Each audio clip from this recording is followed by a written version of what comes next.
Jai Hind students, how are you all? I hope you all are fit and fine. Students, I welcome you all in your English class. So, let's open your English literature book.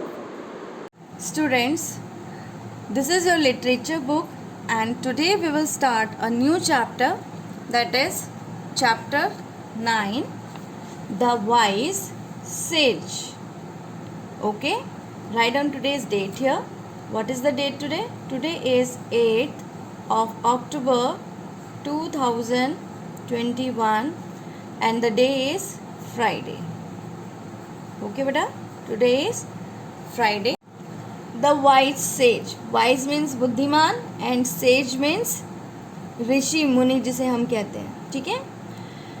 Now I start reading. So keep pencil in your hand. Many years ago, a good and kind king ruled over a large kingdom. He was wise and fair, and his kingdom was prospering. His honest subjects loved and respected him. Underline this. Okay बेटा. Many years ago it means बहुत सालों पहले की बात है. A good and kind king, एक बहुत ही अच्छा और दयालु राजा जो था वो ruled over a large kingdom, एक बहुत बड़े राज्य पे शासन करता था. ठीक है. He was wise. Wise means बुद्धिमान and fair. Fair it means जो सभी के लिए एक जैसा रहता था, किसी का भी बुरा नहीं चाहता था. And his kingdom was prospering. वो इतना अच्छा राजा था कि जो उसका शासन था, जो उसका राज्य था, बहुत अच्छे से ग्रो कर रहा था. वहाँ के लोग जो थे वो बहुत ही खुश थे. His honest subjects loved and respected him. Subjects it means उसकी जो प्रजा थी वो उसे बहुत प्यार करती थी, रिस्पेक्ट भी करते थे. Okay. Now come to next paragraph beta. HOW how EVER ever. However, the king was not happy because of his son. The prince who was brought up with great love and care was an ill-mannered, ill-mannered and irresponsible lad. He did not respect his father. He was cruel to the subjects and did not respect his teachers. The king was very worried about him. Now I am going to explain this. However, the king was not happy because of his son. उस राजा का जो राज्य था उसमें सब खुश थे, but Raja happy नहीं था. Why? Because of his son. अपने बेटे की वजह से. अब उसके बेटे को क्या हुआ? The prince who was brought up, जो उसका जो बेटा था, जो इतने लाड प्यार में पला था, जिसकी इतनी केयर की जाती थी, वो क्या था? वो इल मैनर्ड था. इल मैनर्ड मतलब जिसमें संस्कार नहीं होते. इररिस्पॉन्सिबल, जिसको किसी चीज़ की मतलब रिस्पॉन्सिबिलिटी नहीं थी, वो ऐसा प्रिंस था. He did not respect his father, वो अपने फादर की भी रिस्पेक्ट नहीं करता था. He was cruel to the subject, even जो उसके मंत्री थे उसके फादर के, वो उनके साथ भी क्रूअल था. क्रूअल मतलब जो निर्दयी होता है, जिससे किसी पर दया नहीं आती. And did not respect his teachers, अपने टीचर्स की भी रिस्पेक्ट नहीं करता था. The king was very worried about him, जो राजा था उसे उसकी बहुत वरिड मतलब होता है चिंता हो रही थी.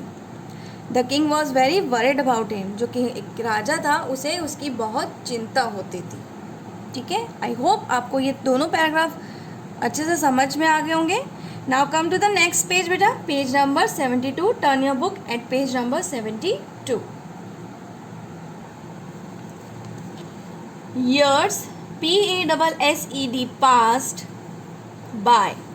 The king was growing old, but the prince did not change. One day, the king, Heard, heard about a wise old sage and took the prince to him. The sage asked the king to leave the prince with him for some days. अब क्या हुआ? Year passed by, बहुत साल बीत गए. The king was growing old. जो राजा था वो अब ओल्ड हो चुका था, बूढ़ा होने लगा था. But the Prince did not change. लेकिन जो उसका लड़का था वो वैसे का वैसा ही था, उसमें कोई चेंज नहीं हुआ. वो वैसे ही इररिस्पॉन्सिबल और इल मैनर्ड था. ठीक है. वन डे, एक दिन, the king heard. What is the meaning of heard? Can you guess? Heard का मीनिंग होता है सुना. About a wise old sage. एक दिन जो राजा था उसने एक साधु के बारे में, एक ऋषि के बारे में, जो एक वाइज बहुत बुद्धिमान था, उसके बारे में सुना. And took the prince to him. और वो अपने बेटे को, अपने प्रिंस को उनके पास ले गया. द सेज आज द किंग. अब सेज ने किंग को क्या बोला? To leave the prince with him for some days. आप क्या करो, आप प्रिंस को थोड़े दिन के लिए मेरे पास छोड़ जाओ. अब क्या होता है? One day the sage called the prince and said, dear prince, the young neem plant that you see over there is full of wisdom. Please go and pluck some of its leaves and eat them. You will then become as wise as your father. Then he will not scold you and everybody will respect you as they respect him. The prince, Obeyed, obeyed the sage. He plucked some leaves from the plant and put them in his mouth. He could not eat them and started vomiting. बेटा आज हम यहीं तक ही read करेंगे. Okay, now I'm going to explain this. One day the sage called the prince and said.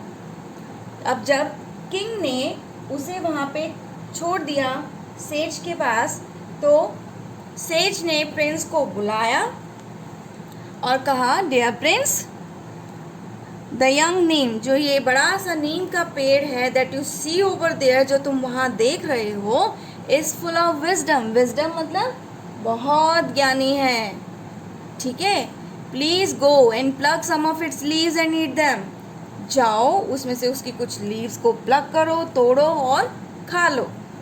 You will then become as wise as your father. उन्होंने बोला कि उसे खाने से तुम उतने ही बुद्धिमान बन जाओगे जितने तुम्हारे फादर हैं. Then he will not scold you. तब वो तुम्हें नहीं धमकाएंगे. And everybody will respect you. हर कोई तुम्हारी रिस्पेक्ट करेगा जैसे तुम्हारे फादर की करते हैं. The prince obeyed and the sage. अब जो प्रिंस था उसने सेज की बात को मान लिया.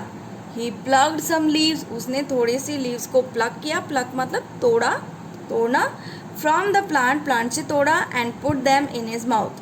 और उसने तोड़ने के बाद क्या किया? उसे अपनी माउथ में रख लिया. अब क्या हुआ? What happened? He could not eat them. और वो उसे खा ही नहीं पाया. And started vomiting. और उसे वॉमिटिंग होनी शुरू हो गई. आगे जो फर्दर स्टोरी है we will continue in the next class बेटा. Okay, so you have to do practice of reading and if you are more curious you can do reading. आप आगे भी रीड कर सकते हो because this is an very interesting story. ठीक है बेटा. So okay, bye bye. We will meet in the next class.